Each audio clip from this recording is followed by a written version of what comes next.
and good morning. Today is September 16th, 2020, and I am Shafiq Abdussabur. This is Urban Talk Radio 103.5 FM, where you will hear conversation, information, education, inspiration, motivation from the American urban perspective. And today on Urban Talk Radio, you may also hear the painters who are painting the house, followed by the people who are bringing in new furniture, sponsored by Mubaraka, who orders furniture almost every day. You may also hear a paint sprayer, a scraper, and a whole bunch of other stuff. But don't let that distract you from what we'll be talking about because all of these things we're doing to freshen up our house.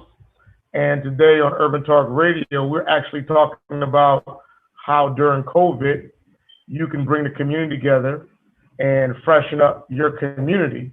So today on Urban Talk Radio, I have none other than my only single daughter. When I say single, I mean she's my only daughter, as in singular daughter. My only singular daughter, Selwa Abdussabur, who is my guest today on Urban Talk Radio. She is, I guess you would say, the founder or the coordinator or the orchestrator of a new initiative that she put together called Freshen Up Fridays. And they meet in the city of New Haven. Right now, it's every 2 weeks. And she gets people together from all walks of life, all race, gender, ethnicity, religion. And they get together. At first, I thought they were just getting together, picking up trash, to be honest with you. I was like, why y'all getting together, pick up trash? I pay taxes for people to pick up trash. Y'all shouldn't be volunteering to pick up trash. But nevertheless, that's what she put together. And it has blossomed into something pretty fantastic and something very extraordinary during this time of COVID. So today on Urban Talk Radio, Selwa Abdussabur, we're talking about Freshen Up Friday. If you want to listen to this show, you can log on to newhavenindependent.org and listen to this show live and stream it on your phone, smartphone, or your computer. You can also catch up with us at Facebook at Bold Minds, and Twitter at Bold Minds. So without further ado, our time is short today. And I just want to put this out there. Today is actually September the 16th, 2020. And the United States of America leads the world in death rates as relates to COVID. I believe it's approximately 189,000 deaths. We lead the world in deaths, COVID deaths. And we also lead the world in the highest number of infection rates for COVID, roughly around 6 million. 6 million. So this is a bright light for me on this show today because if you have been watching TV like I have and you've been inundated with gun violence, police shootings, protests, anything that results around anything imbalance, racially imbalance, economically imbalance, health imbalance, you name it, your checkbook being unbalanced, it has just been that type of last 4 or 5 months. So this is going to be something good that I think you can take away on this show. Urban Talk Radio, today we're talking about Freshen Up Friday. I want to introduce my guest, Selwa Abdussabur. Good morning, Selwa. Are you there? I'm here. Oh boy, she's there, smiley face. So first of all, you were for the viewers, you're just not no any old person. Besides being my daughter, that's different though.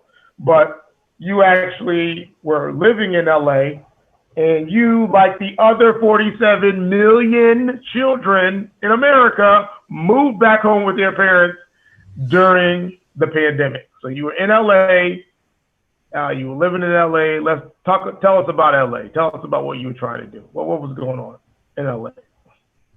So as you just said, I moved to LA in the past year to be a part of an amazing nonprofit leadership program.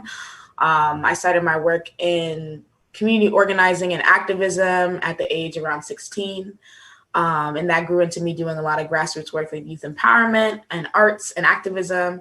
And so I decided to take up the opportunity to go to LA and pursue that, as well as nurture my artistry while I was there. And so that's basically, in a nutshell, what I did while I was there. But unexpectedly, I also created an amazing community of folks who were doing awesome activism, community building, and had the privilege of being a part of a lot of communities in a lot of different ways.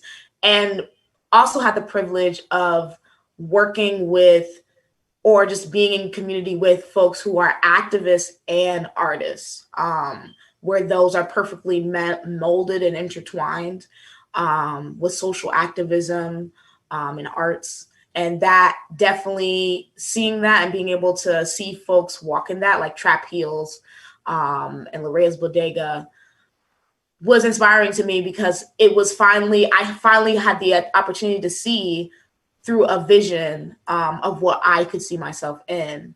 So I never thought I was a social entrepreneur, but I guess I'm claiming that now. So yeah, that was my experience at LA. And of course, because of the pandemic, and the only reason of the pandemic, I am in New Haven, but I took my time to sulk, like I think everybody did, and made the best of it.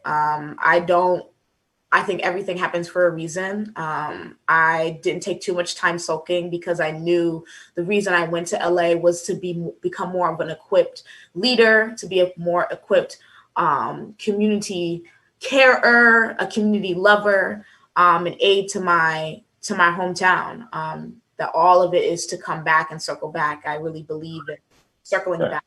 Thing. So yeah. Well, it's out of control. I mean,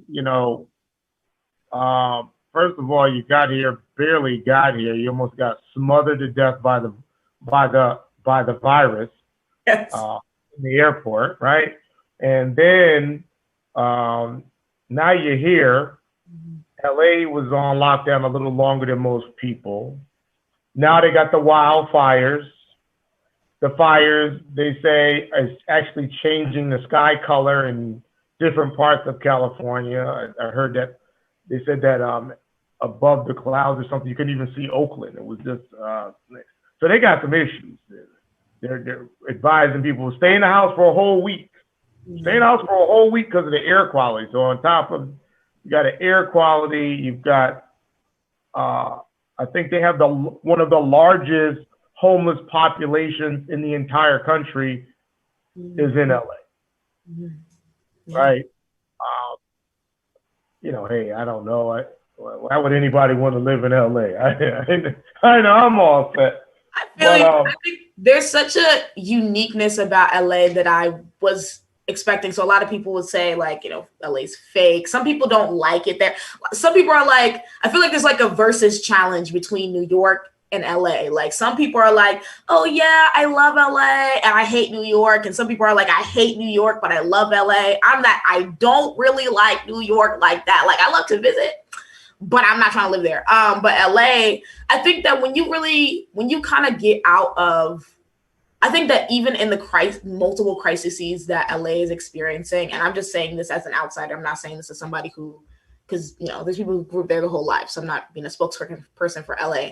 But I think that when you really connect with the community and the folks on the ground, and the rose through concrete is definitely something that I envision when I think of community there, because they really are holding on and they're really grinding and going hard in ways that, and manifesting things in ways that New Haven hasn't, or just hasn't had the ability to. And I think that comes from making the best out of a crisis and coming together. So I think there's examples. I just think that LA as a community of the natives there, they're really awesome. They're like real dope, real sweet. And yeah, rose through concrete, definitely. So let's go forward. So now you're back home. You're back home in Beaver Hills, where you grew up. New Haven, last time I saw you in New Haven, you was on the front of a protest line, um, marching, right? And now you're back home and you're on a different line, and you came up with this concept of Freshen Up Friday. So tell us about Freshen Up Friday. Where did it come from? So Freshen Up Friday is a protest. I was thinking about this the other day. As to like protest people pick up trash? Yeah. Freshen Up Friday was birthed out of me being in my house, not being able to go to the protests in the heat of, I'll say, the George Floyd era of Black Lives Matter, which is a historical, the fact that we even have to like differentiate that. And so just had a baby niece, granddaughter.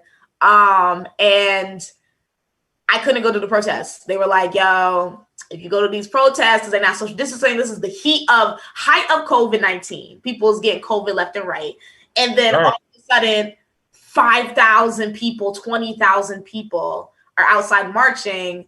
And the emotion, the pain, and being in your house, it was just a lot. And I had to come up with different ways to protest, because I knew that the only way for me to protest wasn't just for me to go out, do what I usually do, which is I kind of always take that ownership of when I'm in a protest, is being the voice and being the one to guide and being like, doing the chants and everything, and also keeping people together, because I have a lot of experiences with protests. I've been go to protests since Trayvon Martin, since Palestine in New Haven. Was probably my first protest I went to. So with all of that, I said, I have to move my hands. Like, my hands have to do something. So I started. Why not wash dishes? If you need to move your hands, why not just wash dishes? Listen, so the way that my hands are set up, like, right.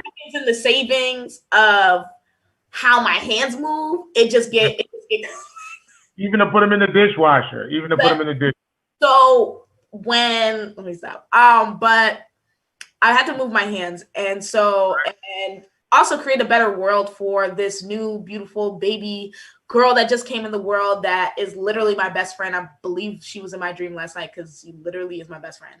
And I decided to Freshen Up Friday. So I started volunteering with a couple of Black organizations in the area, community gardening.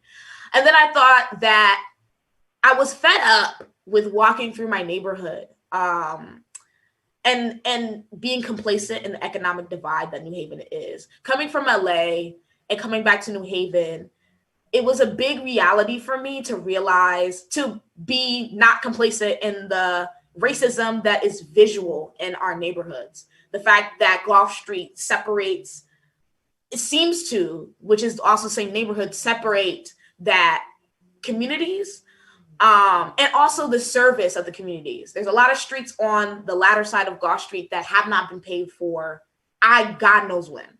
There's abundance of trash. There's abundance of just lack of care from the city. And I knew it was from the city, and I knew that it was from lack of accountability of property managers. And I knew that I think it's easy to blame the community. Oh, why is the community so da da da da? But I was like, okay, but why is this side of the street I barely ever see trash, but on this side of the street I see abundance of trash? That isn't on this side of the street there's always street sweeping, and on the other side of the street I barely ever see that street get swept. So I thought that, let's get back to the basics, because we all want to be on the front line. We all want to be out there screaming and yelling, but screaming and yelling can also look like picking up the trash when somebody throws out the window, or screaming and yelling and that love and protest can also look like, planting flowers and beautifying our community and putting care and saying hello to our neighbors when we're walking by and knocking on the door and saying, what's up? Like, I think that Freshen Up Friday is a protest, and it's also a proactive step from being a reactive community, because we wait until we allow these signs, these warning signs of chaos, division, violence, and we wait till somebody or a young person dies to be their family, and we wait till, you know, the violence gets to a point where it's unbearable, we can't walk down the street.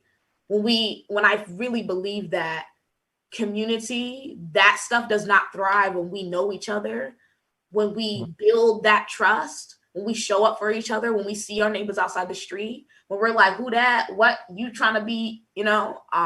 So I really want to bring that back and also just bridge the divide, the redlining between our communities and New Haven, and hopefully get to a place where we won't even have to have this conversation. Wow, that's powerful. That's powerful. So, you know, just to mirror that. So, in let's see this article in January of 2016, the New Haven Independent. The story actually was done by Paul Bass. Actually reported that New Haven had made the top 10 list with the widest gaps between rich and poor. And this article goes on to say that the difference in that rich and poor gap was approximately $187,000 to $12,000, and that was in 2014. And that year, New Haven had ranked it looks like they ranked like number one in the country. Over the next city was actually New Orleans, and then Boise, Idaho, Knoxville, Tennessee, and Stockton, California. So, I mean, you know, this article was done in 2016, but I think we could all be clear that, you know, not much has changed in New Haven to close that gap. I mean, we know a lot of the jobs in New Haven that do come about are service-based jobs, temporary jobs. They're not really jobs that people can technically, you know, make a living in terms of, you know, buy a house and buy a car, not have it get repossessed. And there's a lot of construction that goes on, but those jobs are 9-month jobs. So with COVID, we're probably going to see even more economic disparity. So, of course, I know that Freshen Up Friday is not going to, you know, necessarily cure that. But you did mention the thing about the violence, that we are seeing probably one of the highest violent snaps, or most aggressive violent snaps in a very long time, as many other inner cities, all these challenges, but you're still doing Freshen Up Friday. What about the people out there that says, man, that's for people with money and white people. This is why you know, you don't know what's up. So, well, you didn't grow up in the hood. You grew up in Beaver Hills in a house with a swing set in your backyard, your own bedroom all your life. Went to LA. You was on Saturday Night Live. You come from a different place. So yeah, you can walk around and pick up trash and plant flowers because life is good, but my life ain't like that. Well, what do you have to say to those people who are out there in the struggle, per se? I think that Freshen Up Friday is a service to the community and the service to the folks who don't have the capacity to show up in that way due to the continuous war on their mental, emotional, physical, psychological health. I've noticed that a lot of Beaver Hills communities, a lot of folks in Beaver Hills in this particular area have been coming out, and and bringing their kids, which is even awesomer. Like the first day we did our Freshen Up Friday, a neighbor brought her and her 3 kids, the young little kids, and they were down to pick up trash. And it was the first one we did, and they wanted to come back when are we going to do it again? They were so excited. My homegirl, one of the girls became my homegirls, all of those kids. And it Freshen Up Friday, I guess that what I say to that is that I've always been, just because the privilege that I have growing up the way I did, I don't believe should be a privilege. It should be everybody's right. Actually, it is everybody's right. But because of the conditions that we live in America, that isn't the case. And I will be, if the word is damned, if I would lay in my bed and sit in my privilege and allow people that are literally down the street who need my resources, skills, talents, connections, energy, time, mental space, to make it better for them. I'm just not that kind of person. And I've always been an enthusiastic community builder because I just, I love community, and community has gotten me through times where I thought I could not get through times. And I think the biggest issue we have in New Haven because of ow, Okay. a bee just stung me. Well, You'll be all right. ah, Got stung by a bee. A Zoom moment. A Zoom. gosh. Are Got you stung by a bee. Oh Yeah. Oh my God. This court, give me a second. Oh my God. Go to view. Go to okay. She got stung by a bee. I don't know. She got stung by a bee. She got stung by a bee. I probably shouldn't be laughing, y'all.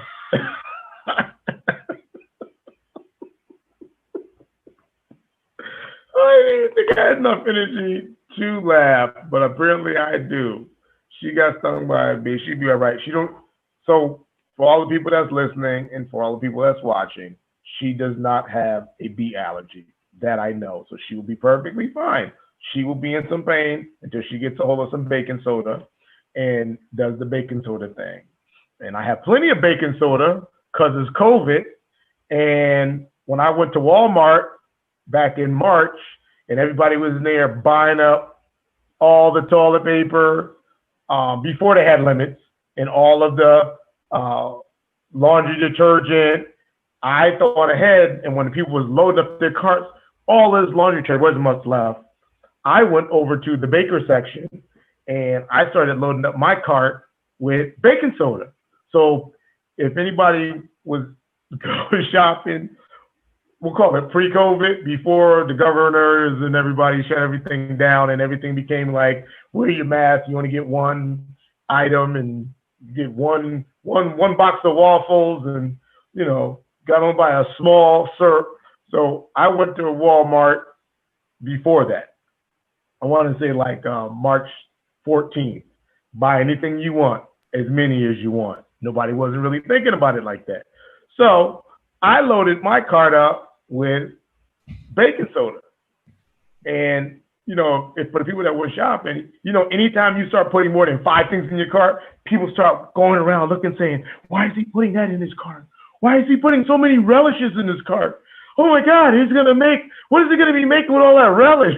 Right? So I'm putting all the baking soda in my cart, and people are looking at my cart at the baking soda trying to figure out what was going on. But I wasn't about conversation. It wasn't like I was going to say, hey, listen, I have the baking soda in here because when y'all run out of laundry detergent, which y'all already all bought, I'm going to wash my clothes in baking soda. When you run out of toothpaste, you brush your teeth with baking soda. Everybody know that.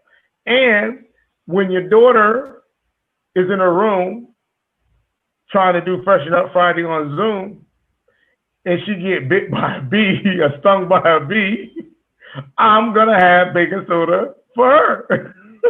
Oh my God! You straight? I'm good. I think it's because I cursed. That's why I ain't never. Yeah, she did.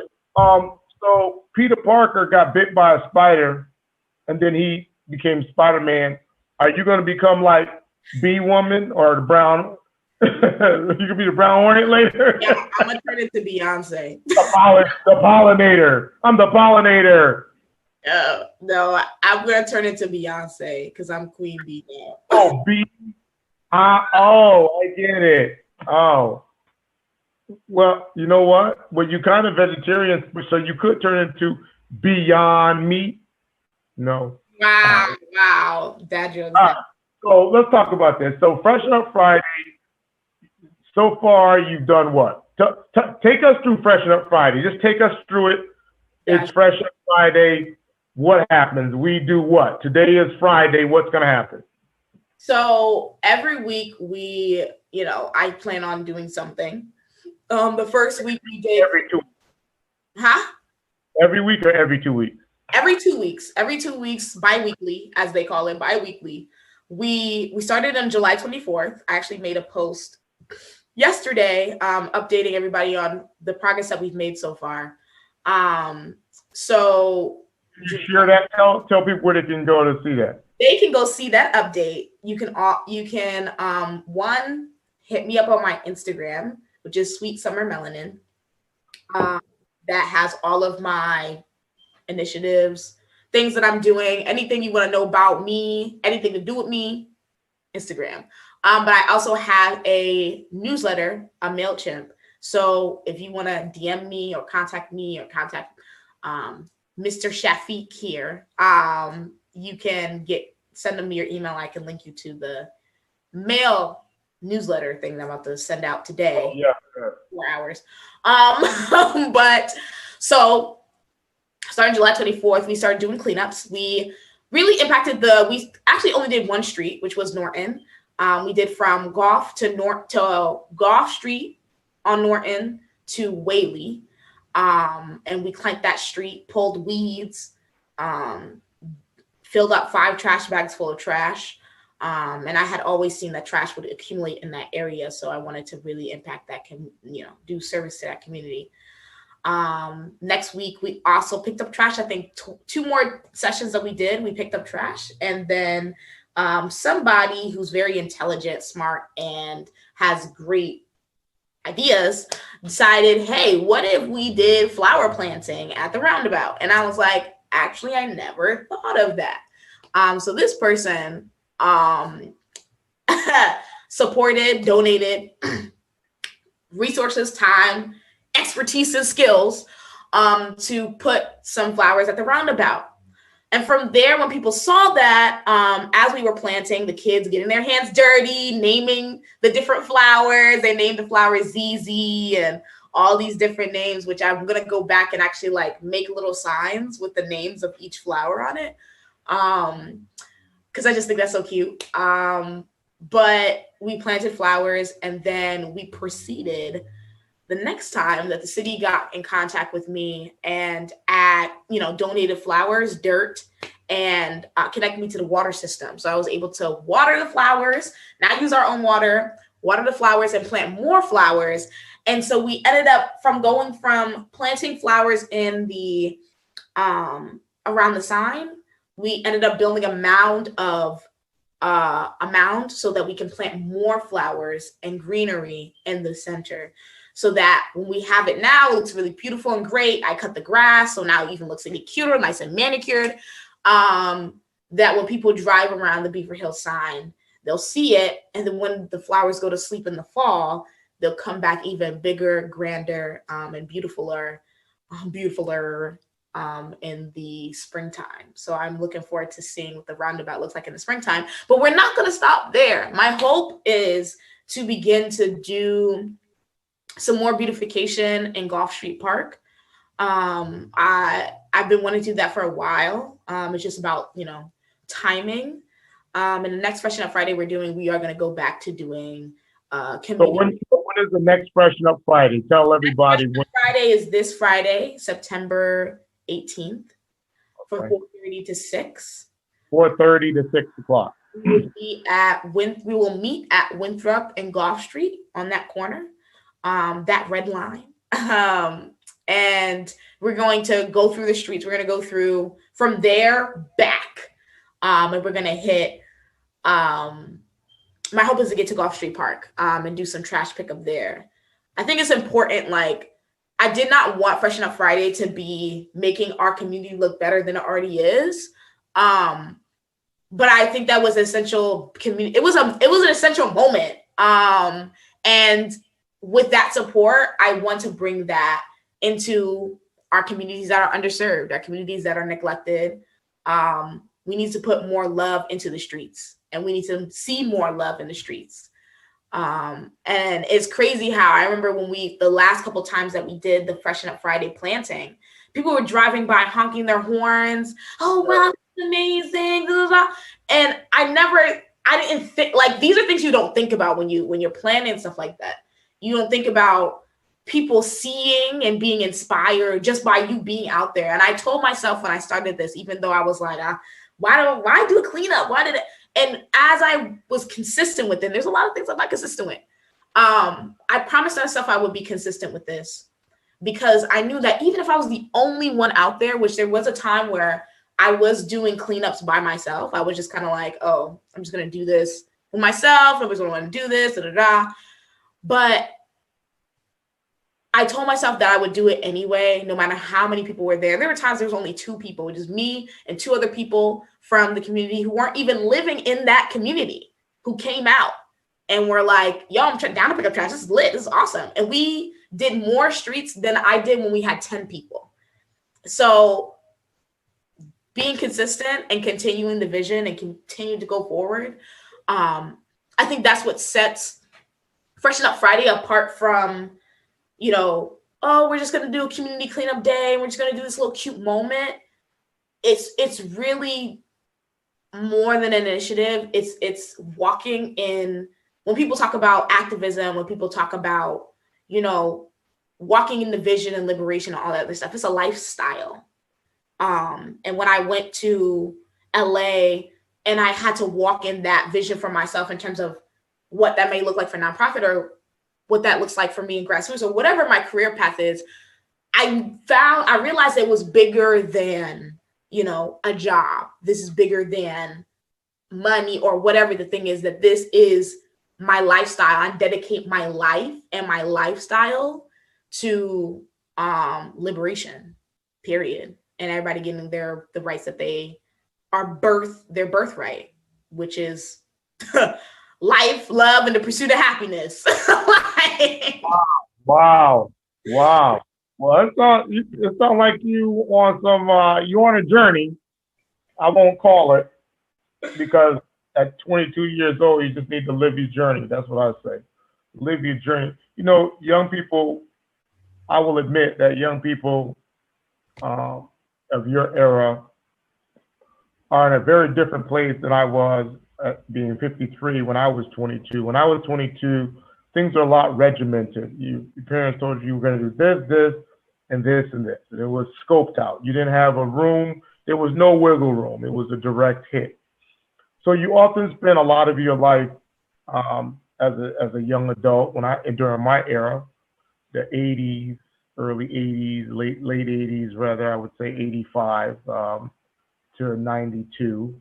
That's the era I'm talking about. You spent a lot of your time trying to hit your mark. And really, you're hitting your mark for you, and you're trying to hit your mark for your parents. I think your generation has a little bit more of a freedom and a luxury to actually be able to live your life and enjoy the moment, and kind of see where your accomplishments pretty much take you. I didn't have that luxury. My goal was accomplish something, keep it moving. Accomplish something, keep it moving. It was really like bailing water out of a boat. You don't want to sink? Dump the water. You know, I think you all have the ability to not have to worry about dumping the water. The boat seems to be plugged, and you can really just kind of like live it and see what happens. I mean, now that doesn't work for everybody, because some people get it twisted. But for you, certainly, I think gets you on a right path, on a right journey, and I think it's a good place. So, you know, what are your other thoughts? I mean, you're back home in New Haven. I know you. I know how you get down. You know, what are your other thoughts? I know you were talking about Whaley and Winthrop, which is one of a few type corners in New Haven. We call them corners. Let's call them out. Whaley and Winthrop, Dixwell and Bassett, another one, Daggett in Congress, Howard and Rosette, Howard and Spring, Grand and Popular. I mean, we know these corners, right? We know them well. Ferry and Chapel, we know them well. There are areas where a lot of people are kind of disenfranchised and they congregate. They're got a drug problem, alcohol problem, homeless issue, all types of different things that are coming together at that nexus. Before COVID, police were called to stuff like that. Break it up, lock them up, give them a ticket, get them out of the area, move them along. But now with Black Lives Matter, COVID, and all the things that are going on, the police don't even have time to even prioritize for things like that. And even if they did, it probably would be counterproductive to the image that police officers are already up against. So we got, he's gonna hold me to these, I got a minute. Tell me in a minute what we're doing, what you doing. First and foremost, I think that is from my experience being in LA, or even before, we need to begin to look at the folks who are congregating in these areas as community members who happen to be affected by homelessness, who happen to be affected and enabled in drug addiction. And that is because of these property owners and the lack of accountability that they have been able to skate through. And I think it's up to the community to begin to hold people accountable. These corners, people deserve to live with dignity, and people are not living with dignity. And we need to, as a community, come together, house people, give people housing with dignity, give people the services that they need to be better, to support them, affordable housing, workforce housing, housing that ain't so dang expensive. But as well as, like I said, we need to come together as a community and we need to hold people accountable. Hold people accountable, because it's unacceptable. And the young people that have to walk through that, me who has to walk through that in the unsafety, it's not their fault. It's the fault of the people who own the property. And that it just has to happen. I see a vision. I see New Haven. I see Whaley looking different, but it's up to us to step up and be like, you know what? We gonna put our hands in the dirt and we're gonna keep it there. And we're gonna, in the sandbox and build the manifested community we want. So inshallah, I'm working on a youth organizing program that should be launching very soon in our community. So hopefully that will go through, and yeah, you'll definitely see this face, inshallah. Well, so we wish you the best. And if you're just tuning in today on Urban Talk Radio, talking about Freshen Up Fridays, community building, community cleanup during COVID, bringing your community together, trying to building bridges with the community. Abdussabur, coordinator and founder of Freshen Up Friday. Freshen Up Fridays will take place again this Friday on September 18th. At what time? 4 to 6, 4:30 to 6, because 6 o'clock, because the sun go down early.